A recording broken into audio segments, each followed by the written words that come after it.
o nosso trabalho hoje, né? Nós vamos falar sobre o nosso querido Poder Executivo, né? Tá aí o Poder Executivo. A imagem que vocês veem aí é a imagem do Palácio do Planalto, que fica na Praça dos Três Poderes. Eu acho que vocês se lembram, já falamos isso, né? Na Praça dos Três Poderes, ela tem esse nome justamente porque ela, em volta dessa praça, você tem a sede principal dos três poderes previstos na Constituição. Vocês vão falar, pô, mas espera aí, Brasília foi feito antes da Constituição. Sim, claro. Mas esses três poderes nós já tínhamos desde a primeira Constituição republicana, lá em 1891. De modo que, quando foi projetado Brasília e projetados esses prédios, esses três poderes já eram uma realidade, já era uma tradição nas constituições brasileiras. Desde 1891, nunca aconteceu de a gente ter mais do que três poderes ou menos do que três poderes. O que pode ter acontecido, em algum momento da história, um poder ter ficado mais poderoso do que outro. Mas os três poderes sempre existiram. Então, quando foi feito Brasília, foi criada a Praça dos Três Poderes. Se você imaginar que Brasília tem aquele formato de avião, a cabine do avião, a cabine onde ficam os comandantes do avião, é que tem a Praça dos Três Poderes. Então, você olhando a praça, você vai encontrar do lado direito o Palácio do Planalto, no lado esquerdo você vai encontrar o Supremo Tribunal Federal e na sua frente você vai ter o Congresso Nacional, aquele prédio com as duas cumbucas, uma virada para baixo e a outra virada para cima. Ok? Então, esse Palácio do Planalto, então, é a sede, é o ponto central do Poder Executivo, que tem esse nome executivo justamente porque ele é o administrador. A gente fala, pô, Poder Executivo executa. Me parece que o sentido não é bem esse.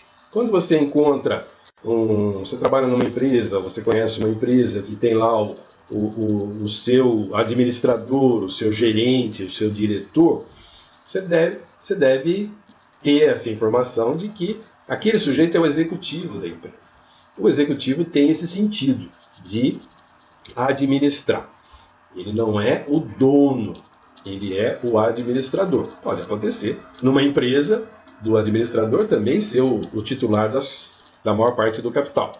No nosso caso, na República, nós temos o Poder Executivo, que não é dono. O Poder Executivo nada mais é do que um dos poderes, um órgão previsto na Constituição, que tem o objetivo de administrar, governar e administrar. Em algumas situações, quando a gente fala o governo, nós estamos referindo somente ao poder executivo. A gente não considera, por exemplo, que o poder judiciário também governa. Em algumas situações, a gente pode imaginar até que o poder legislativo também não governa. Quem efetivamente governa? E o que é governar? É fazer com que a coisa pública esteja bem administrada, esteja bem conservada, esteja produzindo aquilo pelo qual ela existe, que haja arrecadação adequada do dinheiro público e que esse dinheiro público seja gasto da melhor maneira possível, porque o Estado não foi feito para dar lucro, como é o caso de uma empresa. Então, o Estado ele tem mais que usar o dinheiro em benefício da população. Para que serve o Estado, se não quando nós abrimos mão de parte da nossa liberdade em favor de algo maior do que a gente, que é o Estado, nós entendemos que o Estado tem por obrigação também cuidar das coisas da gente. Quais são as coisas da gente? Não aquelas coisas que eu tenho, as minhas coisinhas pessoais, mas sim aquela grande coisa que eu tenho, que é um pedaço do Brasil, né? Um pedaço do nosso país. Tudo que tem no país que não seja de alguém particular é público. E se é público, pertence a toda a população. Então, o Poder Executivo ele tem por obrigação administrar isso, né? Administrar a coisa pública, fazer com que tudo funcione e também fazer com que as coisas devam funcionar em favor da população. É só para isso que o Estado existe. Não teria outro motivo do Estado existir se não fosse para essa administração da coisa pública. Nós falamos de república, né?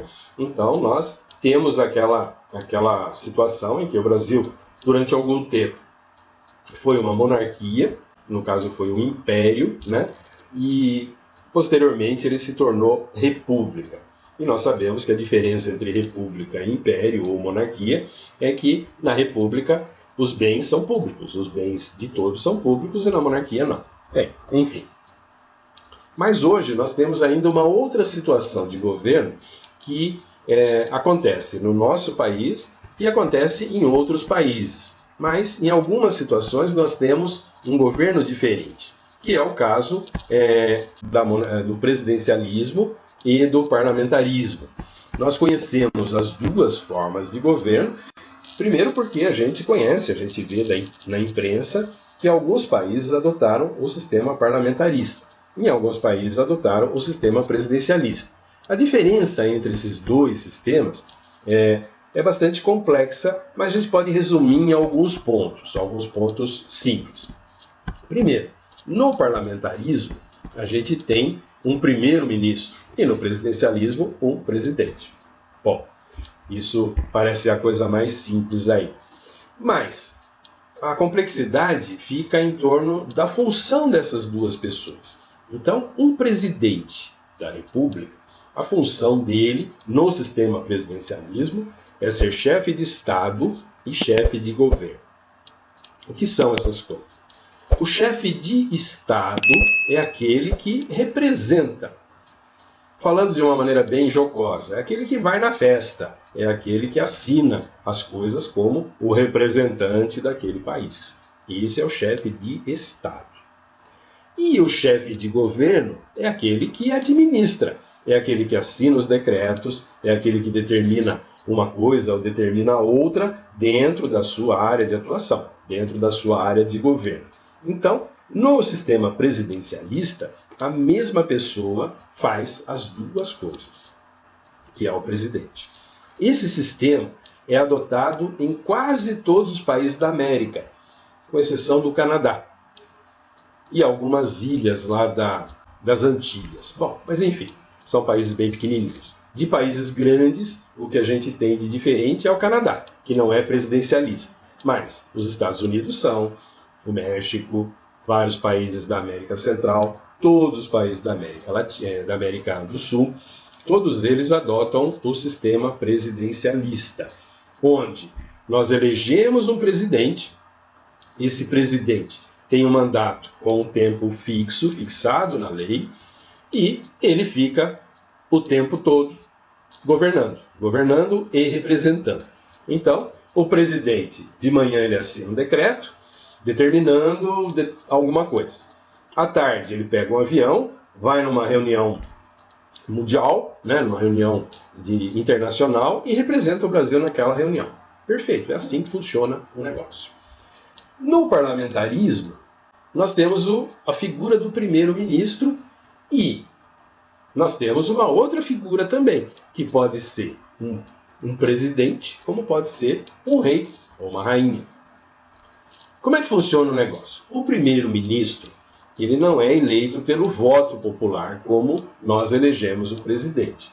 O primeiro-ministro, ele passa a existir a partir do momento que ele represente um partido, que ele seja o líder de um determinado partido, e esse partido consiga uma expressiva maioria nas eleições parlamentares. Isso quer dizer, se fosse aqui no Brasil, nós elegeríamos os deputados e senadores, e esses elegeriam o governo, ou governante, ou o primeiro-ministro. A coisa funciona assim. Elegeríamos também o presidente? Sim. Aí vamos naquela história do parlamentarismo. Ah, não, é do lado de cá. Do parlamentarismo que nós encontramos em países que mantêm a monarquia e países que são república. Aqui na América do Sul, aqui na América a gente não tem muitos exemplos, mas vamos lá para a Europa. Desses países que nós conhecemos da Europa, nós sabemos que vários deles têm monarquia. Nesses casos, o parlamentarismo funciona assim. O rei não precisa ser eleito. Tem lá o sistema do rei entrar e permanecer no poder. O primeiro-ministro não. Ele é escolhido pelos seus pares lá no parlamento a partir do fato dele ser de um partido que conseguiu uma maioria substancial no parlamento ou fez uma boa ligação, uma coligação com quem foi eleito no parlamento. Então, lá eles não têm eleição direta para o maior cargo executivo, que é o de primeiro-ministro, e também não o de presidente, porque eles têm rei ou rainha e esses não são eleitos. Alguns outros países, como por exemplo Portugal, a França e a Itália, são repúblicas, não são monarquias. E esses países, então, Portugal e Itália especificamente, tem lá um presidente. Esse presidente é eleito. O pessoal vai lá na urna e coloca o voto para o presidente. E qual que é a função do presidente? Ele é o chefe de Estado. Ele é que representa. Ele é que vai na festa e assina o tratado.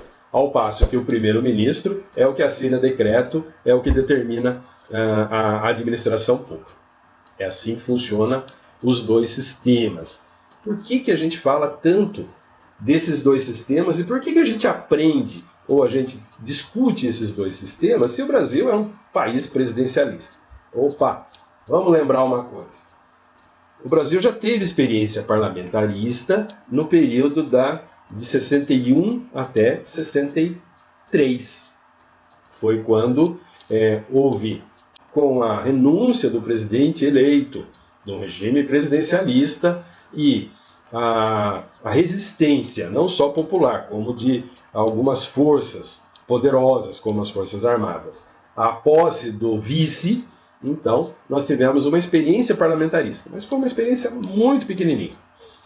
Quando a nossa Constituição foi promulgada, previa que depois de 5 anos iria ser feito um plebiscito para saber se a população queria continuar sendo república ou monarquia, ou, sendo república, se queria o parlamentarismo ou o presidencialismo.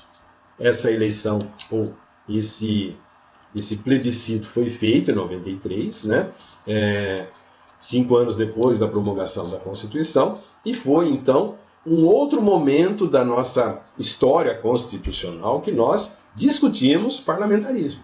Isso quer dizer, a discussão entre presidencialismo e parlamentarismo, para nós brasileiros, não é uma discussão vazia. Até porque pessoas entendidas no assunto dizem que a nossa Constituição foi feita por parlamentaristas, de modo que ela tem uma cara parlamentarista. E os que defendem essa posição colocam que foi dado um poder bastante substancial ao Legislativo em detrimento do poder que o Executivo tinha antes da Constituição. Então, muita gente fala, se o Brasil quiser se tornar parlamentarista hoje, não precisa fazer muitas alterações na Constituição, não. Basta aquelas, simplesmente trocando algumas palavrinhas lá, já daria bem certo. Então, esse assunto, presidencialismo e parlamentarismo, eu acho que nós devemos continuar tendo. Por quê? Nós só vamos saber se o sistema presidencialismo é melhor ou pior do que o parlamentarismo se a gente conseguir ver os dois funcionando no mesmo local.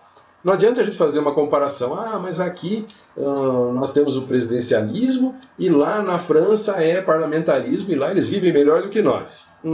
Mas lá é uma coisa, aqui é outra.